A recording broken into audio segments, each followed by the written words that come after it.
guys, welcome to another video. This video is going to be a continuation from my video that is called So You Want to Be an Entrepreneur.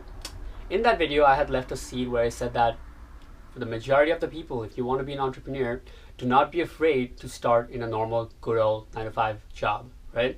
So in this video I want to just elaborate a little on what type of jobs I would advise to go into and maybe just a basic criteria that you can screen jobs with. Let's begin.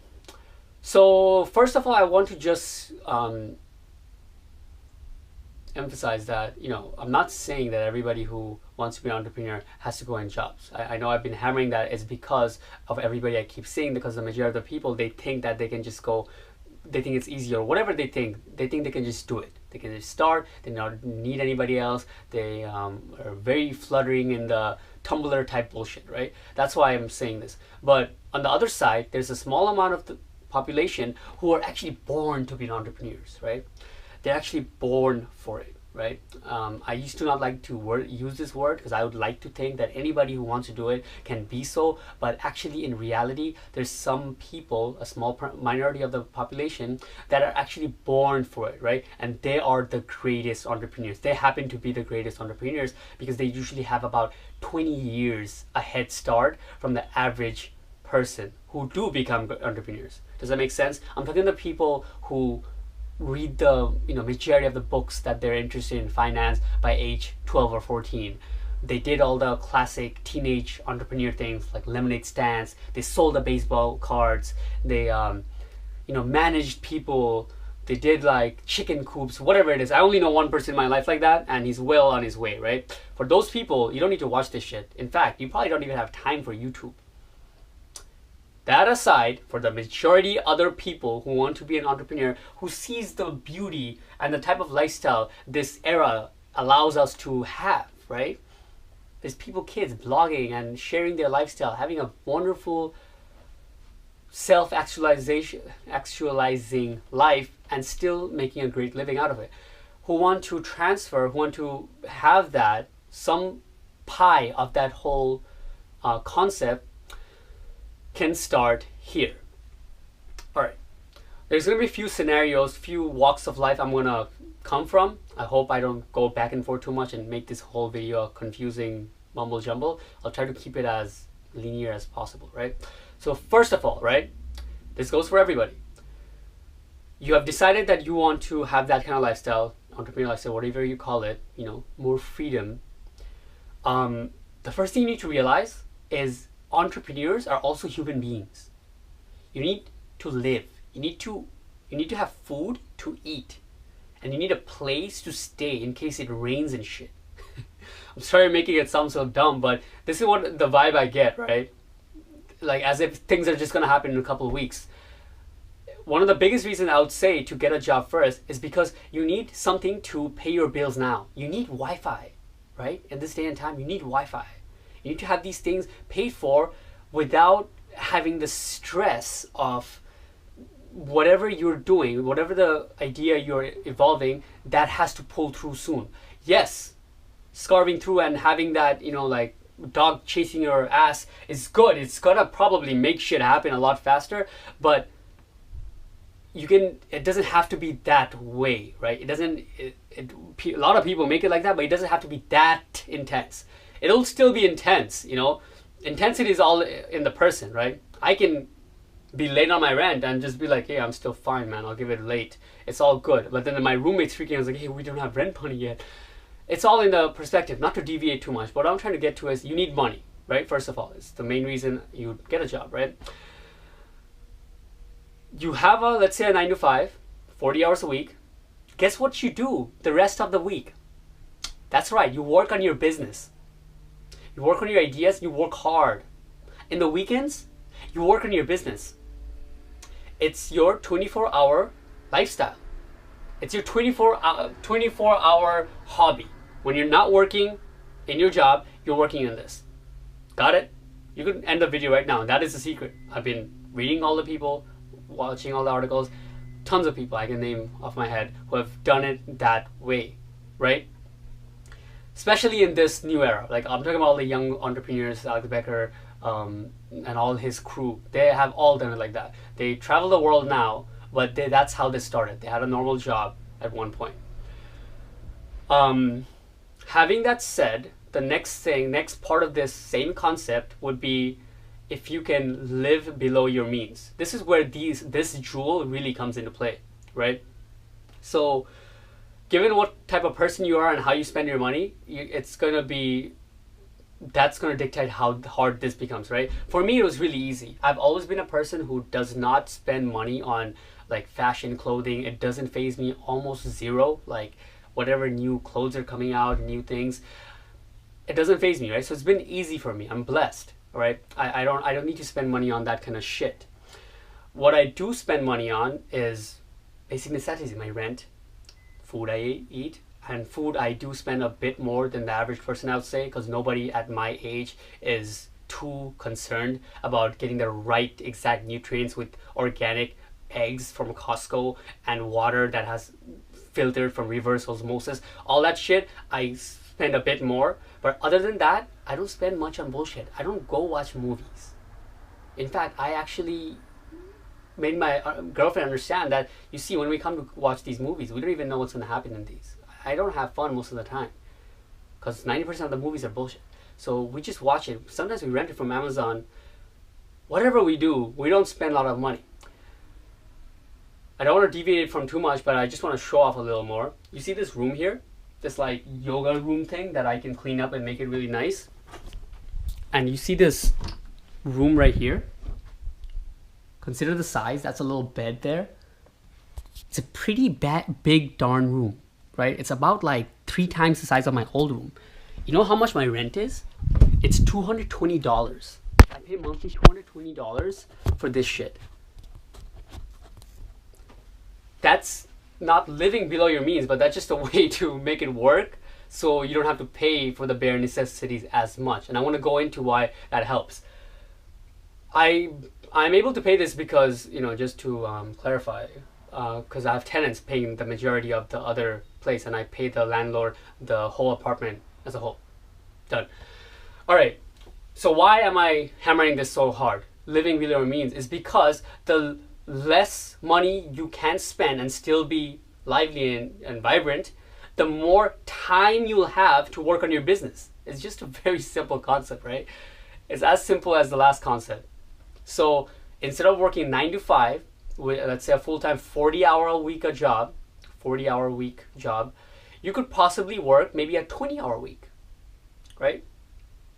If you can live below your means like I do, I actually, if I had to get a job now and that's all my income is, I would need about, if it was minimum wage, right? Like say like $10, okay? Yeah, like $1,000. 20 hours a week would do it. I'm able to scramble through right now because the things that I'm doing on the side are pulling through, and I just manage every month. Every month is almost like a celebration. Every month I like pay all my bills. I'm just like, whew, okay. And that's the kick out of it. Anyways, I'll make another video about, you know, your mindset and how you go about it so you have fun through it all. But that's just that. Living below your means is going to be a big deal, right?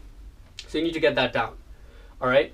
So I've covered, you go to your job and the rest of the time you work here in your business, right? Now, what jobs should you go into? All right. This is where it gets confusing, and the way I'm going to make this video, because I'm going to try to do this all in one shot, right? I don't want to make it too scrambled. I will start where I am. Let's say, excuse me, I was to get a job right now. These are the screenings I would use.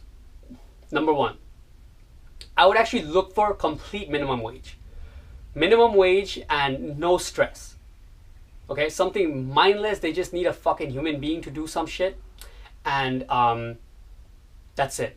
That way I am freed up from all the, you know, not getting stressed out, and I have all my energy left for my business, right? I'm meaning this very literally, right? Don't get me like, oh, this wee thing, oh, no stresses. I literally mean that some jobs are gonna fucking stress you the fuck out, right? Like if my insurance job I was still working there and doing my, trying to build websites and stuff, it's not gonna work because life insurance sales is so stressful in of itself. It's not gonna really work out unless I have like a badass like physiology and I have like an insane tolerance for risk and all that shit, and I don't. You have to kind of know yourself for this, right? You kind of have to take it. It's not a piss test who's the most badass. It's how to have a general easygoing, not easygoing, general flow to it that you can handle and feel on top of it, right? All right. So if I was to get a job right now, these are the screenings I would use. Number one would be to get off the weed things. It would have to be either something on the computer. So that way, let's say I was managing somebody's social media or something, right? For a place that I would like to eventually, you know, be a part of. Let's say a yoga studio.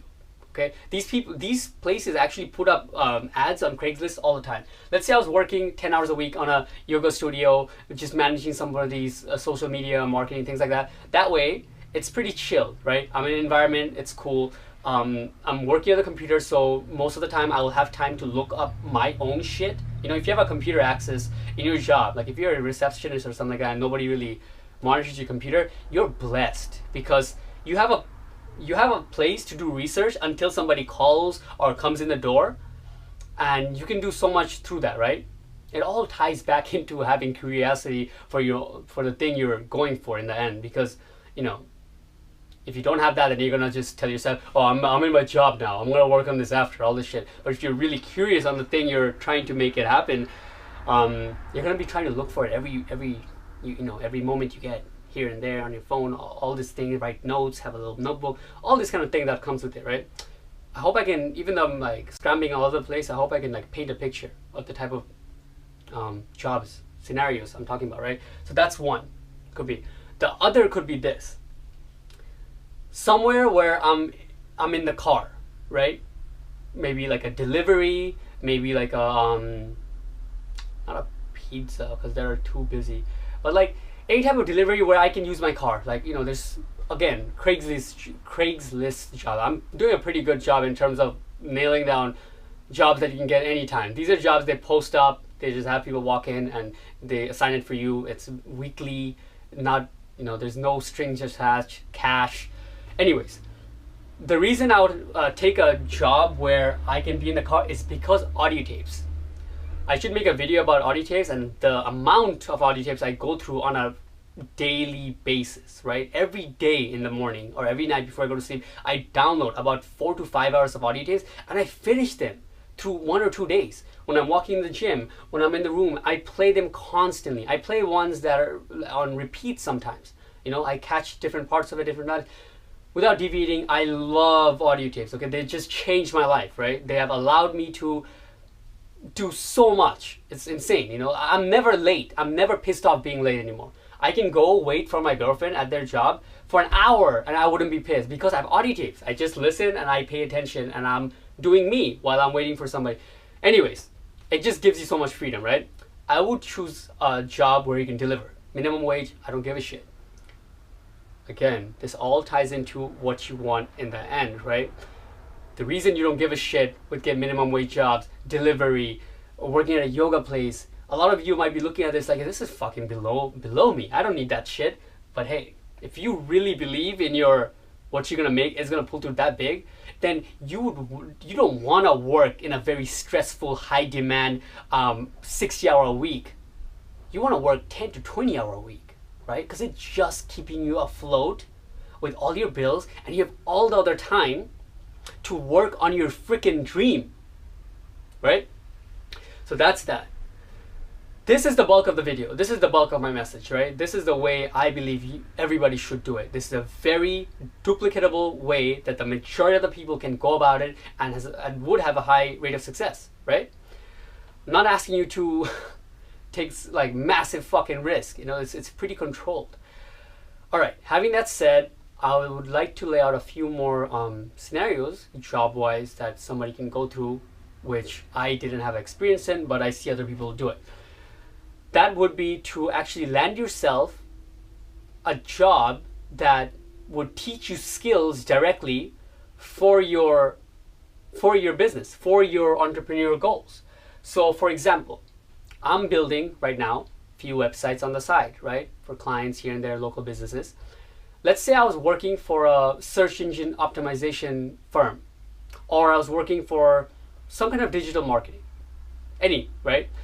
I would go in there, I would get paid hourly to do stuff for a firm that is probably spending a lot of money to understand what's the best bang for their buck. And I'm just doing it for them, right? I'm just being an employee for them, and I'm learning all this information that I can apply to my business later. You see, there's a direct correlation. These kind of jobs are an angel, because if you can land these kind of jobs, especially if they pay well, you have such a safety net. Then it's not just a job where you're going in to pay for your bills and stuff like that, but it's teaching you skills, and you don't actually mind working for it, maybe full-time, 40 hours, because it's teaching you skills for your business and also serving you with the more of a safety net, right? You're having money that you can now spend for your business, right? That safety net is getting bigger and bigger. In the previous example, your safety net, you fulfill it every month. It just pays your bills and you go buy them, right? Make sense? This one is awesome because it's elongating your safety net more, the more you can live below your means, and you're learning skills to use it on your business. That's that. And let's see what else. That's pretty much it. I mean, you can just figure it out wherever you are, what kind of, a lot of people I know right now, a lot of my friends, their parents support them. Great. Then you have a different challenge now. And that would be more like, how can I still manage to be motivated day to day to still go after the type of lifestyle I want to build, even though everything is paid up for, even though I don't have any concerns. I have food in the fridge, I have room, and there will be rooms as long as my parents are alive. Things like that. Your challenge is different, but the circumstances are the same. You have all the time now, right? This is one of the things I feel like people should be doing even when they go to college, right? That's if you decide to go to college, first of all, because that's a whole another rant. If you're in college, and let's say my college year, it's not fucking stressful. This shit is not hard. My high school was harder than this bullshit. And what you should be doing is you have dorms that you're not paying for. You're taking loans or some shit, or whatever it is. You're not having to work for it right now, right? You should use all your time that you're not in classes to work on your business. Just try not to get kicked out of college. Don't even care. Just stay in there, get your little degree that your mom is going to be so proud of you for, whatever reason you're in college for. But then the other time you can use to work on your business. Like I said, one more time I'm going to say it all ties into the final result, what you're going for. If you're going for an entrepreneurial lifestyle, you're an average Joe, this is by far the best way to go about it in my experience. I hope this video is helpful. See you next time. Peace.